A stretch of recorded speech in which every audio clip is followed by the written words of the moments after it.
Olá, eu me chamo Mariana Campos, sou medical coach, criei esse canal para falar sobre 4 pilares: saúde, bem-estar, qualidade de vida e autocuidado. Quanto mais nos aproximamos de histórias pessoais, mais observamos a importância de suas relações nas narrativas. E não raro, percebemos como conflitos geram desequilíbrios, tanto emocionais como até mesmo físicos. Pensando nisso, vem se intensificando a necessidade de buscar outras alternativas para a solução dos conflitos. Aqui no canal já conversamos sobre mediação, sobre comunicação não violenta e hoje eu convidei meu amigo de faculdade, Dr. Fernando Catelan Cordeiro, que sempre contestou o modelo litigioso tradicional e buscou com curiosidade e obstinação outras formas de resolução de conflitos. Fernando é advogado no Brasil e em Portugal, formado pela Universidade de São Paulo, é bacharel em Relações Internacionais e mestre em Ciências Sociais pela PUC São Paulo, especialista em Direito Sistêmico pela Faculdade Innovare Hellinger-Schulz. Fernando é docente da pós-graduação de métodos adequados de soluções de conflito da Faculdade Innovare, é docente da pós-graduação em práticas sistêmicas no direito pela Verbo Jurídico e ministra o curso Justiça Sistêmica, organizado pela Transformarnos, da Argentina. É também presidente da Comissão de Direito Sistêmico da OAB São Paulo, subseção da Tatuapé.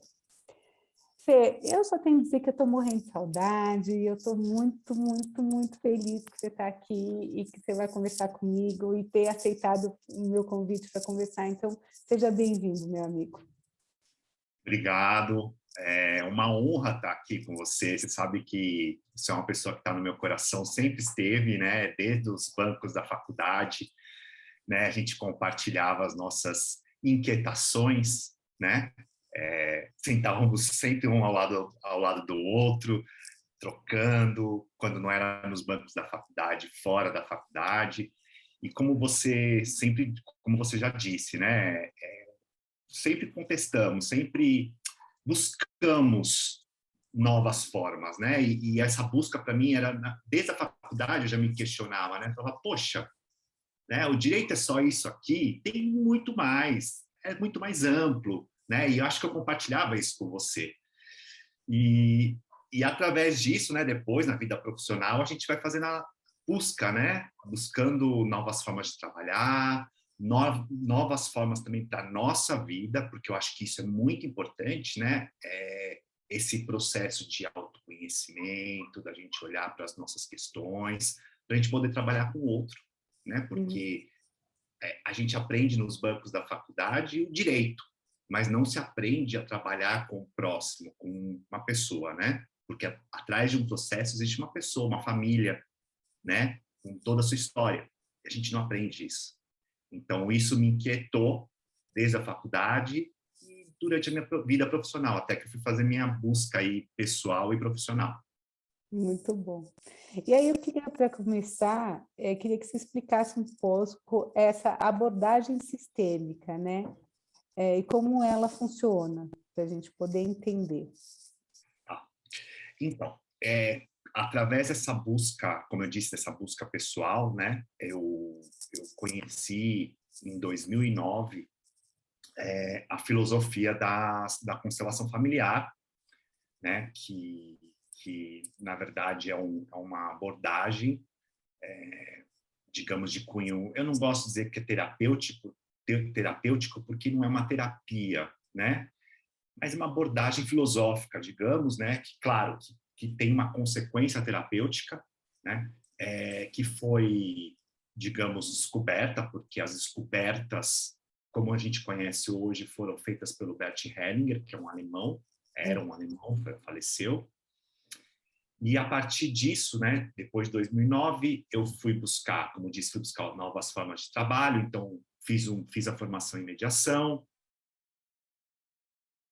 corporativas, e descobri que essa abordagem estava sendo aplicada no direito. E o que se trata dessa prática, dessa postura sistêmica, né? Primeiro, como eu disse, é uma postura na sua vida, né? Então, é você incorporar, digamos, o que o Bert Hellinger, nas descobertas dele, chama de ordens do amor, que são as leis sistêmicas, que são basicamente 3, né? O pertencimento.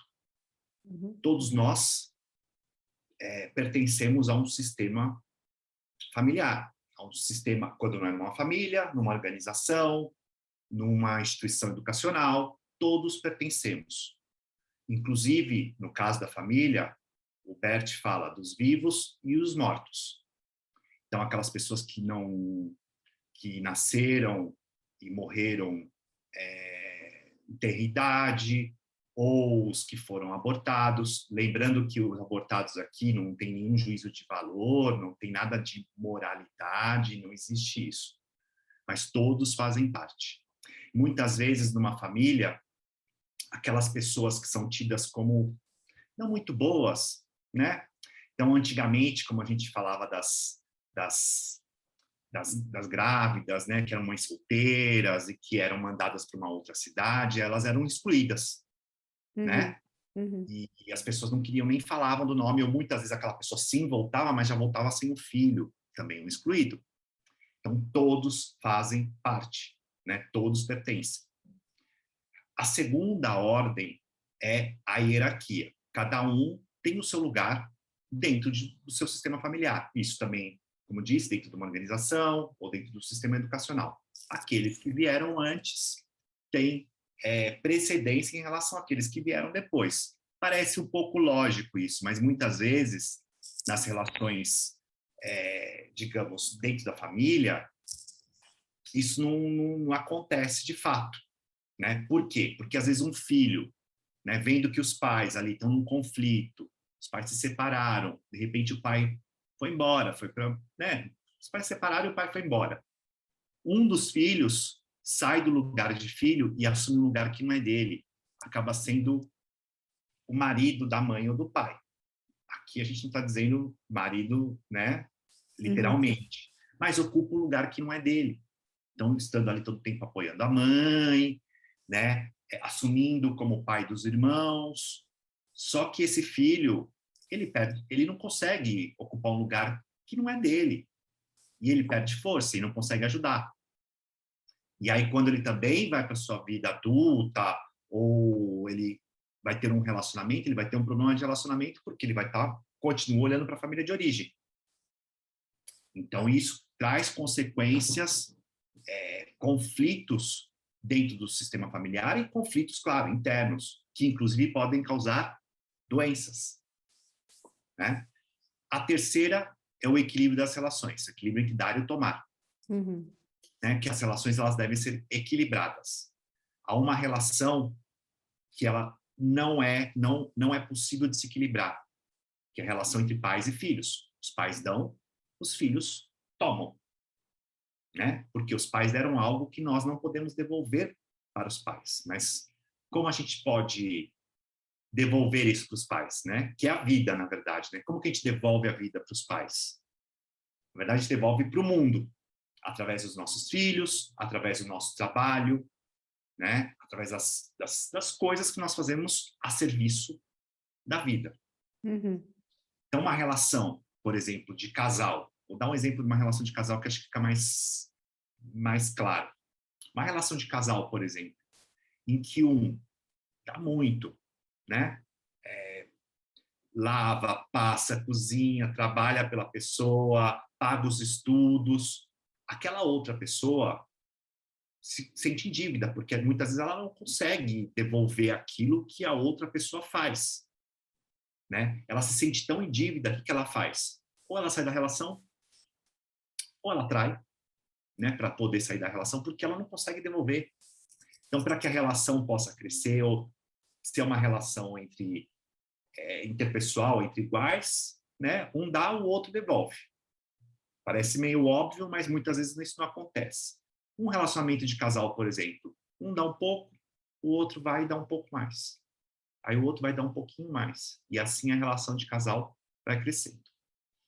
E por que eu estou falando dessas ordens, né? Porque parece, tá, porque é olhar a nossa vida e também levar isso para a nossa profissão. No caso, eu que lido com conflitos, né, como advogado, quando um cliente traz um caso para o escritório, né, de repente um divórcio ou um conflito na empresa, eu ter esse olhar, né, onde por que chama, né, ordens do amor? Na verdade, por quê? Para que o amor ele possa fluir, tem que ter ordem.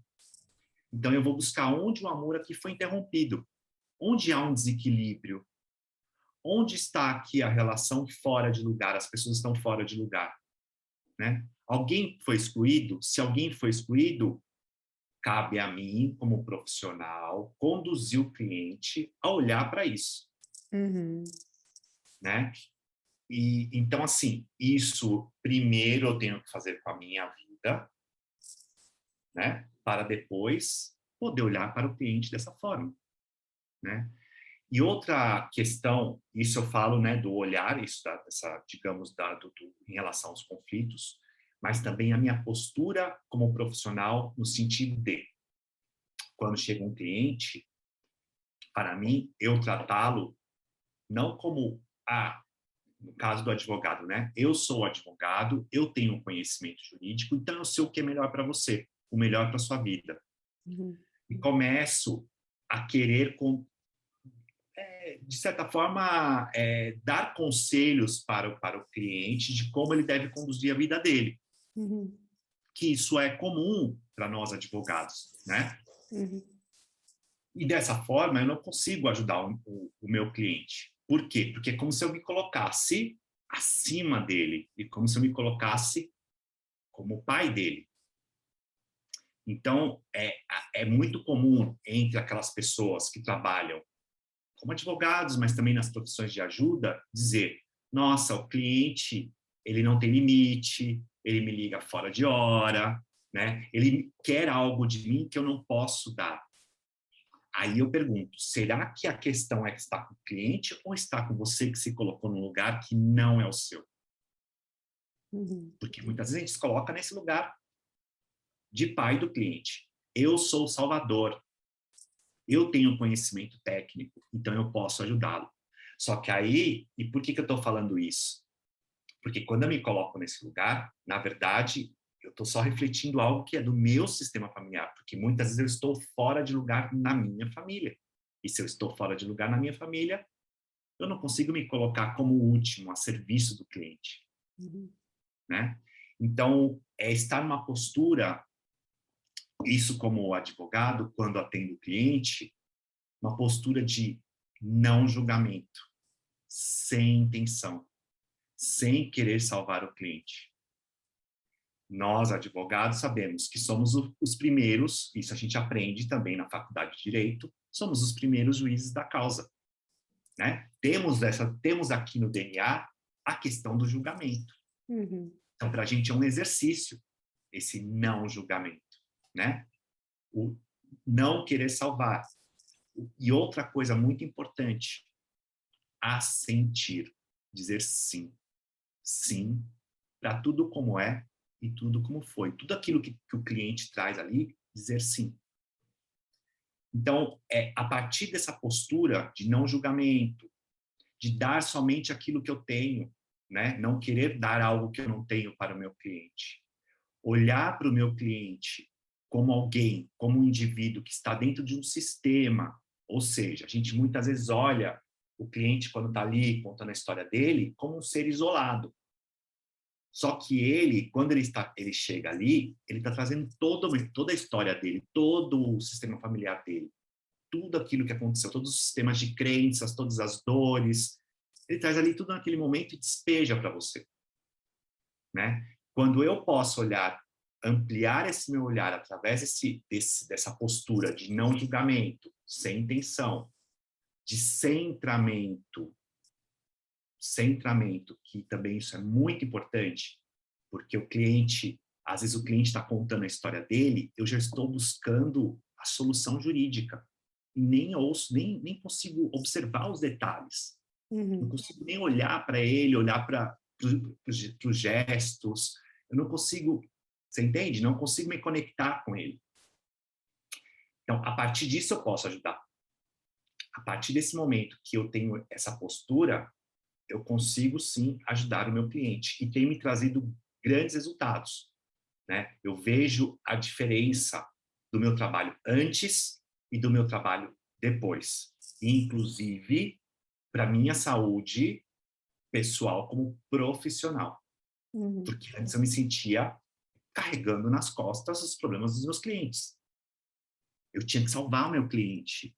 Eu sou advogado, eu sou salvador. Ele está me procurando para isso. E hoje, eu apenas estou a serviço do meu cliente. Estou disponível, a serviço. Não sou salvador de ninguém.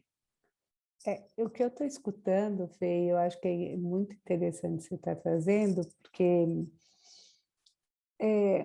quando tem essa coisa do salvador, do super-herói, né?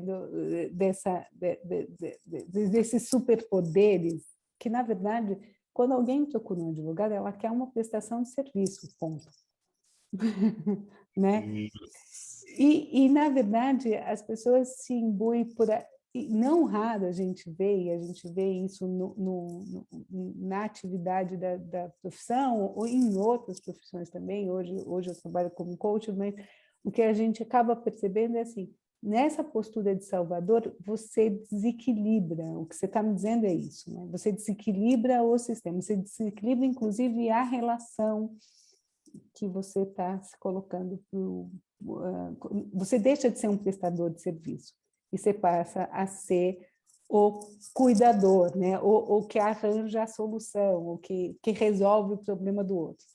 E nesse lugar é desequilibrado, né? Perfeito. É exatamente isso. O cliente busca apenas um advogado e ponto. Só que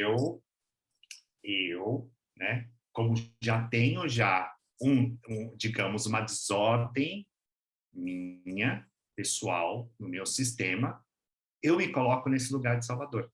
Eu preciso salvar o meu cliente.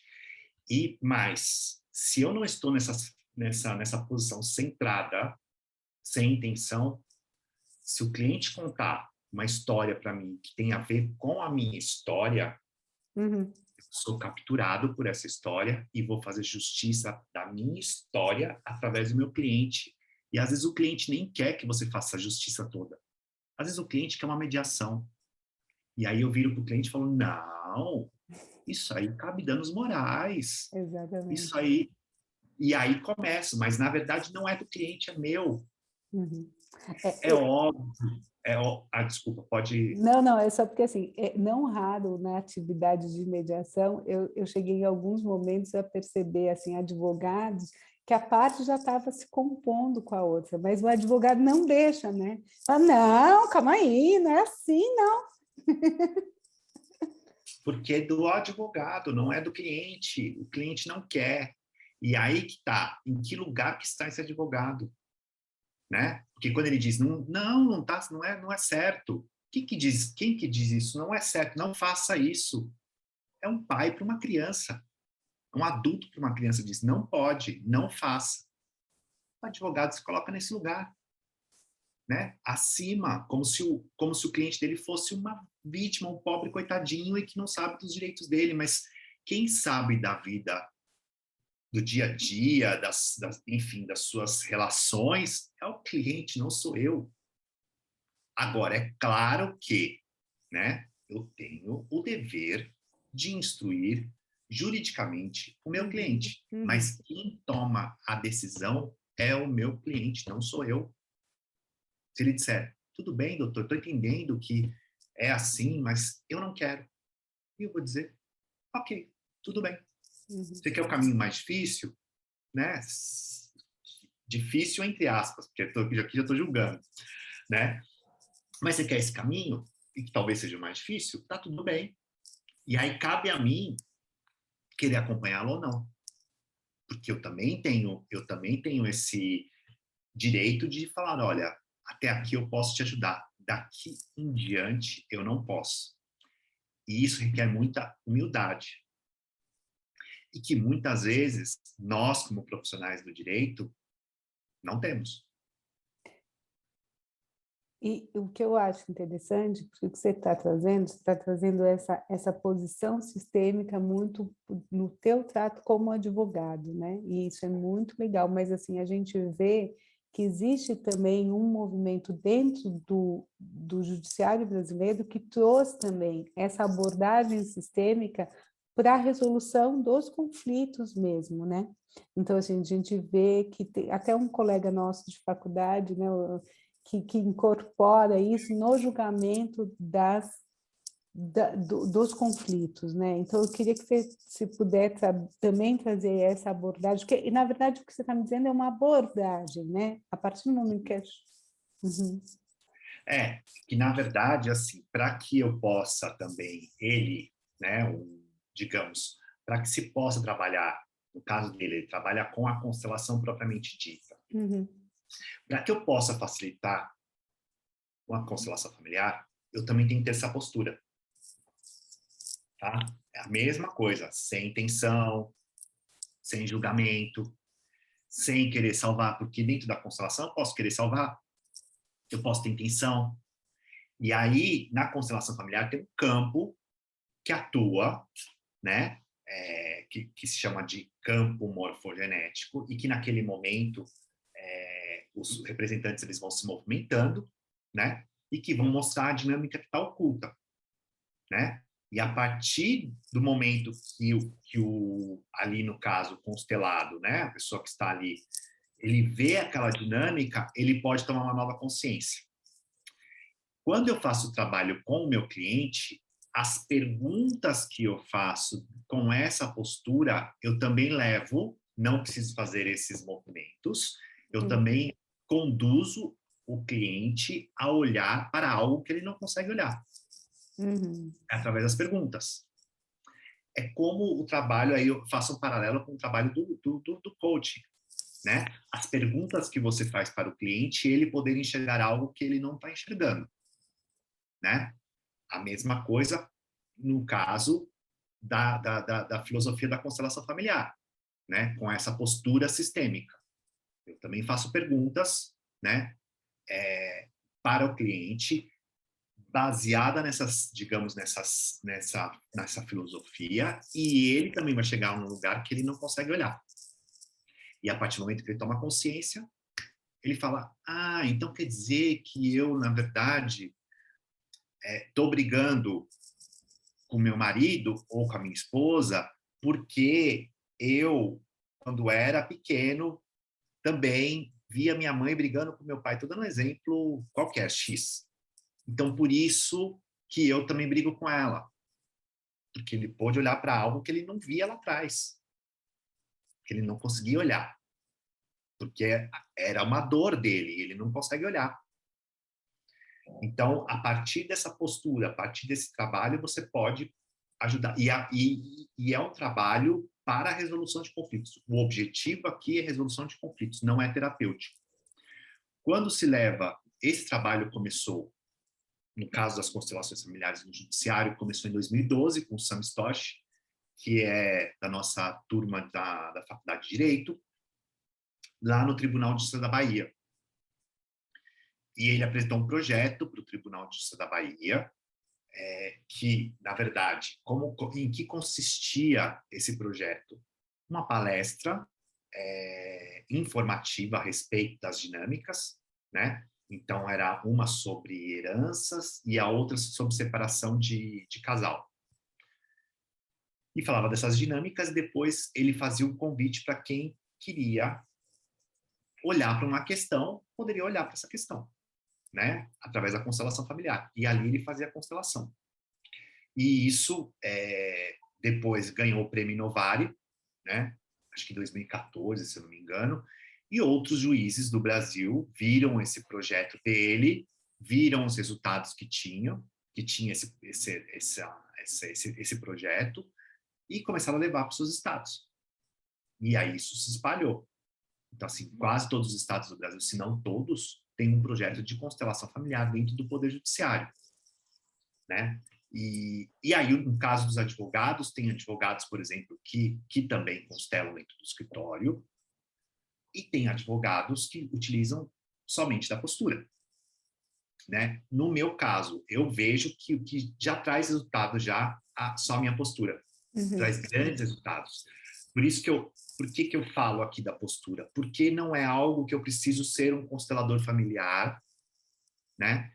Para levar isso para minha vida, né? Para minha vida pessoal e para minha vida profissional. E como é um canal que fala de saúde, a gente sabe que os advogados adoecem. A advocacia adoece, né? Muitas pessoas continuam na profissão adoecidas e muitos deixam de ser advogados porque adoeceram, porque não aguentaram. Mas por quê? Porque justamente essa questão, muitos deles, muitos, não vou falar que todos, mas muitos, por ser o salvador, para levar, né, o caso do cliente, anda com ele nas costas, vai para casa com o caso, acorda com o caso, pensando naquele cliente, pensando, não é isso?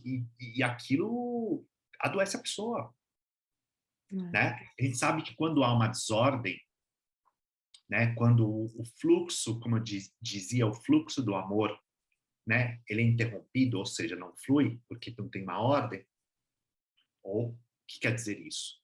Ou alguém foi excluído, ou está fora de lugar, ou há um desequilíbrio, causa doença. Então, muitas doenças são sistêmicas. Né? Então, se eu estou desordem na minha família, isso vai me causar conflito, doença, né? Para mostrar aquilo que eu não posso olhar. A gente sabe que o sintoma, né, nada mais é um convite para a gente olhar algo que a gente não consegue olhar. Sim. E quando a gente olha, né, esse sintoma ele se transforma, é um presente, na verdade, para a gente poder olhar para algo. E quanto essa postura, Fê, você está falando e está me vindo muito claro que assim tem essa coisa da humildade de reconhecer até onde eu posso, né? Mas tem, acho que é absolutamente muito claro como isso cria uma autonomia maior, uma responsabilização maior do meu papel naquele conflito. Quando eu digo, tanto por parte do advogado, como por parte da parte que está em conflito, né? Com certeza. E acho que isso é o grande plus, né, desse olhar e dessa postura. Porque é aquilo que eu estava falando, o advogado ele toma o conflito como seu, e ele resolve no lugar do cliente, né, daquele que vem buscar uma ajuda jurídica. Quando nós temos essa postura e nós olhamos para o nosso cliente como uma pessoa capaz, adulta, de resolver os seus próprios conflitos, isso traz autonomia, traz dignidade. E acho que isso a gente sabe como advogados, né, como profissionais do direito, a gente sabe que isso é um princípio constitucional da dignidade da pessoa humana, né? Então, essa postura é a possibilidade de resgatar a dignidade do nosso cliente, que muitas vezes chega em frangalhos, né? Ele poder resolver. Só que para que ele possa resolver, muitas vezes eu tenho que também ajudá-lo, né, a chegar a esse lugar. Não se trata aqui de ser psicólogo, e não se trata aqui de ser terapeuta, não é isso, né? Mas eu, junto com ele, eu posso fazer um trabalho para que ele resgate, sim, esse lugar dele.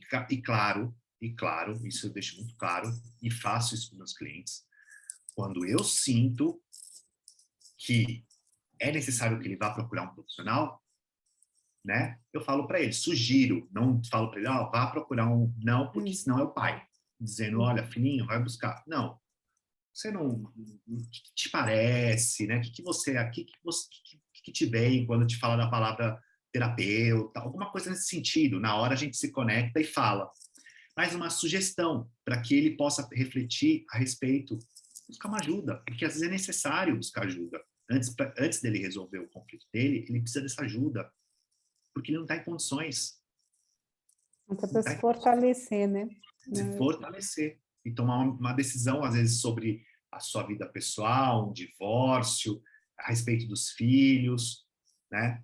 E não existe uma, principalmente na área de família, né? Existe aquela frase, o advogado tem que ser um pouco psicólogo e um pouco advogado. Lamento aos colegas que talvez estejam ouvindo e eu acho que em qualquer profissão não existe isso, né? Cada um está no seu lugar, né? Ou eu sou advogado ou eu sou psicólogo, ainda que eu tenha formação nas duas áreas. Porque o cliente, quando ele vem me procurar, ele não vai me procurar advogado psicólogo, ele procura um advogado. E aí, claro que eu vou me utilizar dos meus conhecimentos para ajudar a melhor solução do conflito. E se ele for te buscar como psicólogo, aí em outro espaço, em outro lugar, né? Então, a gente tem essa humildade também. Sempre acho que é isso. Acho que a base acho que qualquer trabalho, qualquer pessoa que presta um serviço de ajuda ao outro, né? Saber o seu lugar, ser humilde, estar a serviço do cliente, estar em último, sempre estar em último. E eu acho que tem uma coisa também, né, Fê, que reconhecer a capacidade do outro, né? Reconhecer a inteireza do outro e a capacidade dele de, por mais que ele esteja fragilizado por conta do conflito, ele é capaz, sim, de buscar a melhor solução para si. Você está muito mais como um auxiliar ali do que propriamente a solução para ele, né? Então, eu até estava lembrando, você estava falando, estava lembrando que quando eu fiz minha formação de mediadora, não raro encontrei colegas que queriam fazer a formação para se tornar juízes. Eu falei, gente, mas calma aí você está misturando muita coisa. Não, não. Informação. Não vai dar certo isso. Vai ser uma miscelânea, né? Porque não vai dar certo, não é esse papel, né? Então, é interessante, assim. E aí você está falando, Fê, e fica assim na minha... Porque você também tem esse viés das práticas colaborativas, né? Que eu acho que talvez um novo momento dessa mediação, né? O que é isso? Então, as práticas colaborativas, né, elas surgiram nos Estados Unidos na década de 90, através de um advogado chamado Stuart Webb, que está vivo, é um senhorzinho de mais de 90 anos, muito simpático, por sinal, e ele era um advogado de família, bem-sucedido, sentia que cada causa que ele ganhava, ele saía destruído. E via que, na verdade, não trazia uma solução. Ele saía destruído e, ao mesmo tempo, via que não tinha uma solução efetiva do conflito. Os acordos não eram sustentáveis. E aí ele disse, um dia, escreveu uma carta e falou, a partir de hoje, eu não vou mais litigar. Só vou trabalhar de uma maneira consensual, colaborativa. E outros advogados aderiram à ideia dele, né? E a partir daí, depois dele, se juntaram psicólogos, né? E depois os financeiros, enfim, todos, na verdade, começaram a trabalhar em equipe de uma maneira colaborativa para tentar resolver o conflito. Primeiro foi para o direito de família, hoje já se fala na área empresarial, na área trabalhista, enfim, isso está se desenvolvendo. Isso chegou no Brasil em 2010, 2011, aproximadamente, através de duas advogadas no Rio de Janeiro e uma mediadora, né, que é uma médica que é mediadora. E depois que elas trouxeram para o Brasil, começaram as capacitações aqui, e hoje já tem digamos, uma legião aí de advogados, terapeutas e profissionais financeiros que trabalham com essa abordagem colaborativa. E o que seriam as práticas? Seriam, um método não adversarial, né? de resolução de conflitos, em que dois advogados se reúnem, dois advogados com essa visão colaborativa, eles se reúnem, eles, juntamente com os clientes, assinam um termo de participação que contém uma cláusula de não litigância. Nesse termo de participação, ali vão ter todos os, digamos, os pontos, né, que serão tratados dentro desse processo colaborativo. Os advogados se comprometem que, caso esse conflito não seja resolvido ali, naquela equipe, colaborativamente, eles se retiram do caso e não vão para o tribunal, não vão para o Poder Judiciário. Ou seja, eles não vão litigar, né? É um ambiente baseado na boa-fé e na transparência. Então, esses advogados, eles vão trabalhar em prol, no caso do divórcio, né? Vou dar um exemplo do divórcio que é mais fácil. Esses advogados, conjuntamente, vão trabalhar em prol daquela família, para resolver o conflito daquela família. Claro que cada advogado vai atender os interesses do seu cliente, mas de uma maneira colaborativa.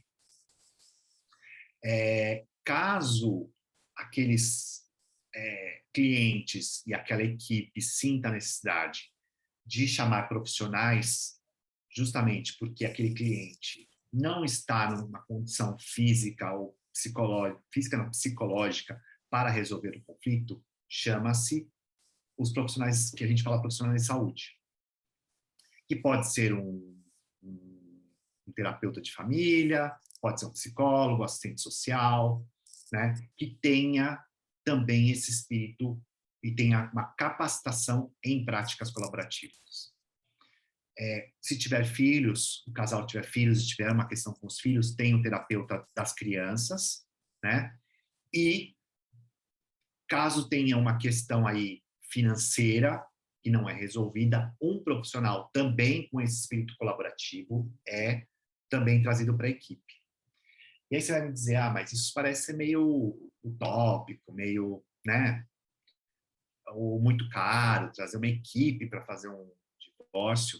Mas aí eu te pergunto, muitas vezes aquilo que a gente gasta no judiciário, com tempo, com perícia, né, honorários do advogado, porque isso também ele vai cobrando, o custo às vezes é muito maior do que uma equipe, né? E às vezes não é necessário você contratar toda a equipe, você pode contratar só os dois advogados, mas são advogados que vão trabalhar em prol daquela família para que sejam feitos acordos que sejam sustentáveis no tempo. Porque muitas vezes eu posso fazer um acordo com um outro colega, mas é um acordo que daqui 6 meses ele não vai se cumprir, né? E esses advogados, eles vão ter uma formação em práticas colaborativas, mas é necessário, antes de tudo, ter formação em mediação. E aí você vai dizer, mas as práticas colaborativas é uma mediação? Não. A mediação é uma pessoa, um mediador, que é neutro e que vai facilitar o diálogo. Aqui não, são 2 advogados, né, que vão trabalhar nessa equipe.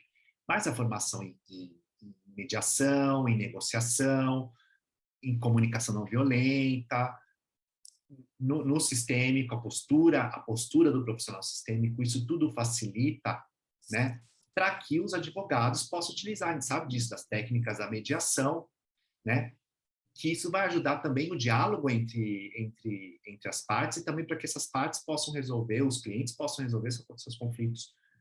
E detalhe, se preza muito a autonomia do cliente, a decisão é do cliente, não são dos advogados. Não é porque os advogados querem estão ali trabalhando em prol daquela família e não, vamos resolver o conflito, é que o conflito vai ser resolvido. Se aquelas partes não quiserem resolver, a equipe se retira. A decisão final é do cliente, a autonomia do cliente, a dignidade do cliente. Eu estou escutando, é quase uma mescla entre mediação e arbitragem, né? Mas sem a figura do terceiro, né? Do mediador e do árbitro, né? Nesse caso não tem esse terceiro, né? Não tem esse terceiro. Aqui são os dois advogados e que eles vão na equipe, Conjunto. em conjunto, colaborativamente, entre aspas, né? Não sei se, mas é colaborativamente, vão conduzir as partes a resolverem o conflito delas. Uhum. Então, são feitas reuniões, primeiro reuniões 2 a 2, depois entre os advogados, são feitas depois entre os 4, entendeu? E assim, por exemplo, o cliente da outra parte pode falar com esse advogado, não é uma infração ética, porque existe esse ambiente de transparência, Entendi. né? E que ali os advogados e as partes estão dispostas a um acordo, mas um acordo que seja sustentável. Senão, impossível. E aí eu queria te perguntar o seguinte, você já mencionou um pouco nessa coisa de as práticas colaborativas podem sair muito mais em conta do que um processo judicial, e eu não vejo dúvida nisso. Mas eu quero te perguntar o seguinte, o que mais, além do custo, você vê como vantagem nessas práticas colaborativas? Um processo judicial é um terceiro que está decidindo por você. Um juiz que não conhece a sua vida, não conhece o seu cotidiano, as suas dores, né? Nas práticas colaborativas, as partes, digamos, os clientes, eles vão decidir por eles, né? Eles que vão ter a palavra final, não vai ser um terceiro. Eu acho que essa é a grande vantagem. Eles que vão decidir e sempre vai ser averiguado se esse acordo ele pode ser cumprido, Uhum. né? Então sempre os advogados, cabe aos advogados também, não é fiscalizar, mas tipo olhar, observar dentro desse processo se esse acordo, se existe a possibilidade de cumprimento desse acordo e sempre verificar com o seu cliente. E os acordos nesse caso são acordos que são sustentáveis, né? Muitas vezes a gente sabe que no judiciário, e isso daí você também já deve ter experienciado, os acordos eles não são sustentáveis, mesmo a sentença ela não põe fim ao conflito. A gente sabe disso. Sentença muitas vezes está resolvido, já começa daí, eu ganhei, você perdeu. Uhum. Às vezes na mesma questão, né? A gente sabe que às vezes não é a mesma questão que é discutida, mas surge uma outra questão e aí um outro processo, um outro conflito e assim vai. Isso vai se Perpetuando, né? perpetuando, exatamente, sempre tem um conflito, sobretudo na área de família. Uhum. E às vezes esse conflito passa de geração em geração. Porque os filhos viram também esse conflito todo, vivenciaram, e eles vão levando esse conflito para frente. Uhum. Não cessa o conflito ali. Com as práticas colaborativas, e mais, vou dar um plus aí, com a postura sistêmica e com esse olhar para o conflito, né, baseado digamos, na filosofia do Bert, pode botar fim ao conflito, definitivamente. Porque sou eu tomei as rédeas da minha vida e eu decidi o que é melhor para mim. E também olhei para aquilo que eu não conseguia olhar. Então Uhum. agora eu posso tratar do outro, agora eu posso falar dos nossos filhos olhando um no olho do outro, porque antes eu não conseguia fazer isso. E agora eu posso, né? Por quê? Porque fui eu que decidi e porque eu olhei para aquilo que eu não conseguia ver. Então eu acho que essa é a grande vantagem. Claro que a gente sempre olha para o custo financeiro, a gente sabe que não é fácil para ninguém. Uhum. Pagar custas de um processo, pagar advogado, mas eu acho que a vantagem ela assim, é muito grande em relação à resolução do conflito, né? E que às vezes, como eu disse, não se coloca fim ali com a sentença do juiz, o conflito continua e você continua pagando custas e pagando o processo. E a gente tá vendo, né, uma crise mesmo nesse modelo do judiciário, né? Existe uma crise que a gente já vem vendo que ela vem acontecendo, né? os acordos não se cumprem, né? Assim, as coisas não são feitas com efetividade, então as coisas vão se protelando no tempo, esse judiciário está cheio de processos, então tem um monte de questão aí, né?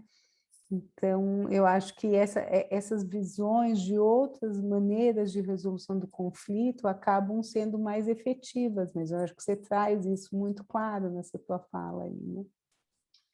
Então, e além disso, é isso que você falou, o judiciário não dá conta, e mesmo que quisesse dar conta, né, a gente sabe que existe uma insuficiência também de juízes, a gente sabe disso, né? Por mais que às vezes a população tenha uma ideia de que, não, falta muito, né?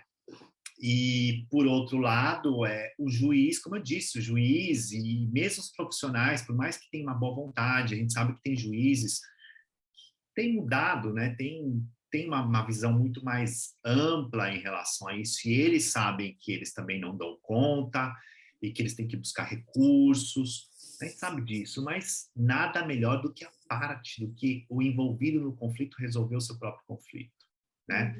E, por outro lado, nós, como advogados, temos no nosso código de ética algo que fala do nosso papel, Sim. né? Que o advogado ele tem que estimular, né, a resolução pacífica dos conflitos e o advogado como agente de pacificação social.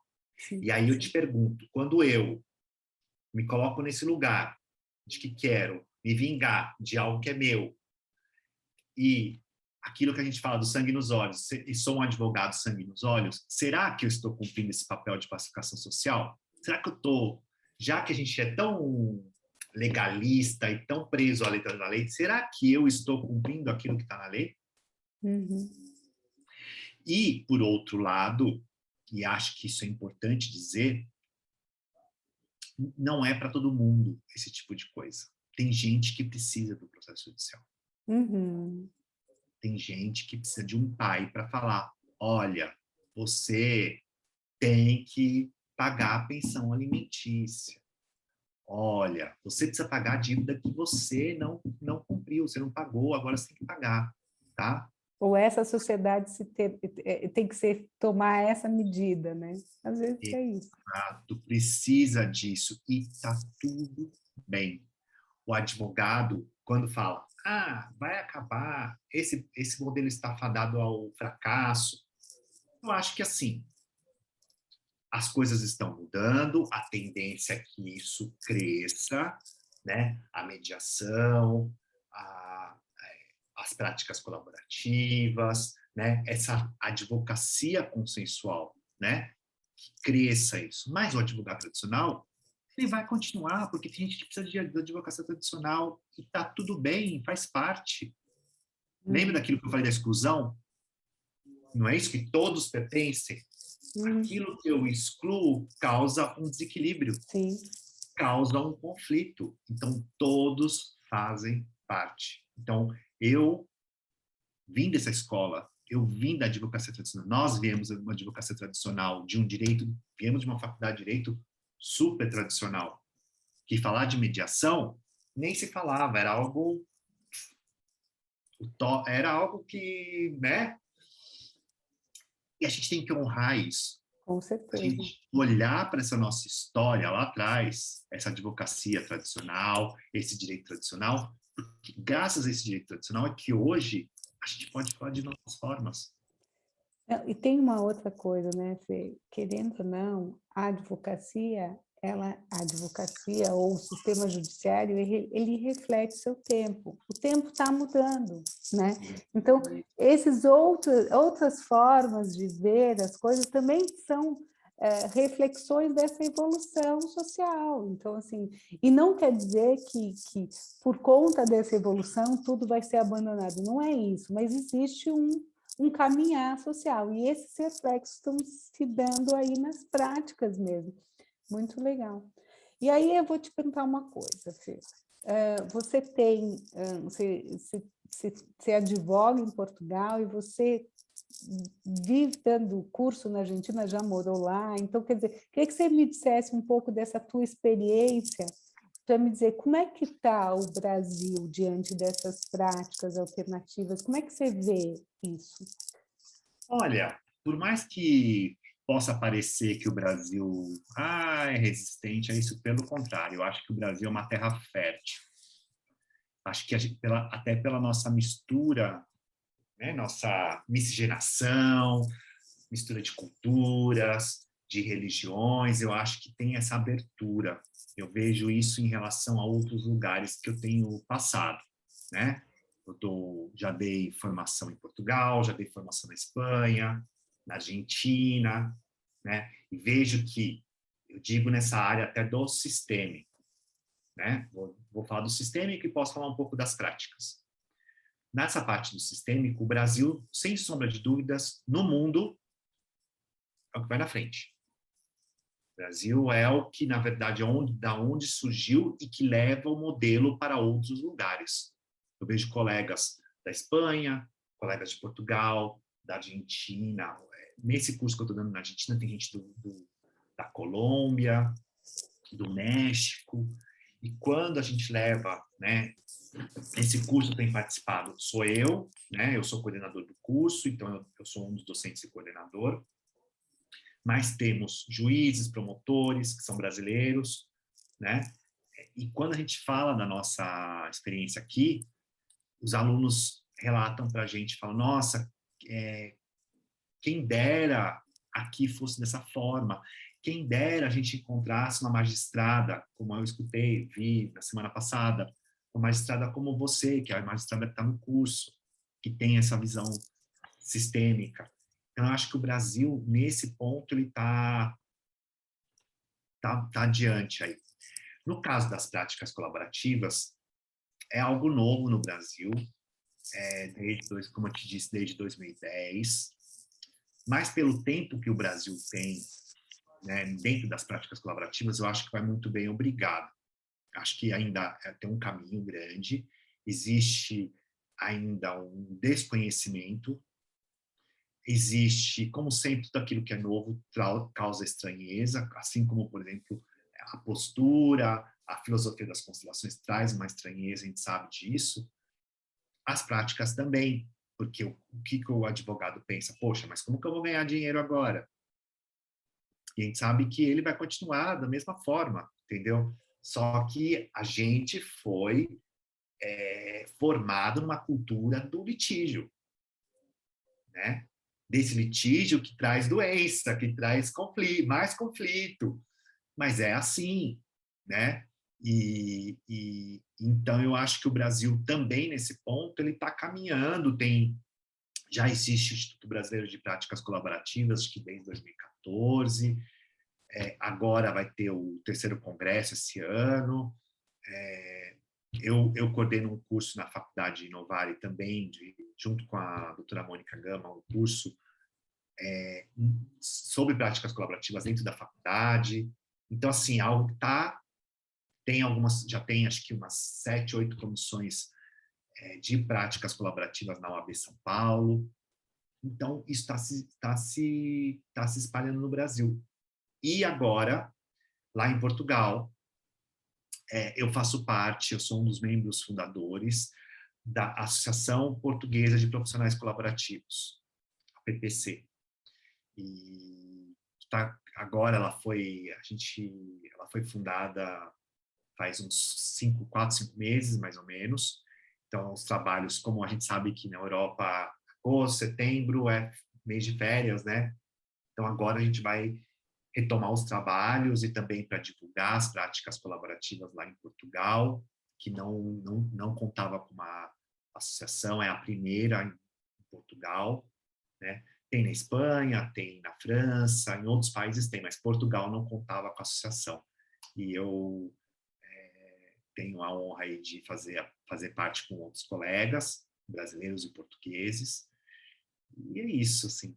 Então, acho que o Brasil é uma terra fértil e como eu disse, é um modelo, leva para outros lugares também a sua experiência. Você me enche de orgulho, assim. Ainda estou morrendo de saudade. Gente, eu amei o papo contigo. Sabe que Eu eu também. tenho muita saudade mesmo. E que bom que a gente pôde se encontrar aqui virtualmente. Vamos daqui a pouco esperar um tempo, mas vamos se dar um abraço pessoal, né? Com certeza vai ser um prazer, uma alegria estar aqui. Assim, agradeço, para mim é uma honra esse convite. Muito obrigado por me convidar para o seu canal. Eu sei que é algo que você faz aí com todo carinho e algo muito especial para você, né? Então, ser convidado para falar sobre isso, dentre tantos colegas que nós temos aí da Faculdade de Direito, poxa, eu ser convidado para mim é uma honra.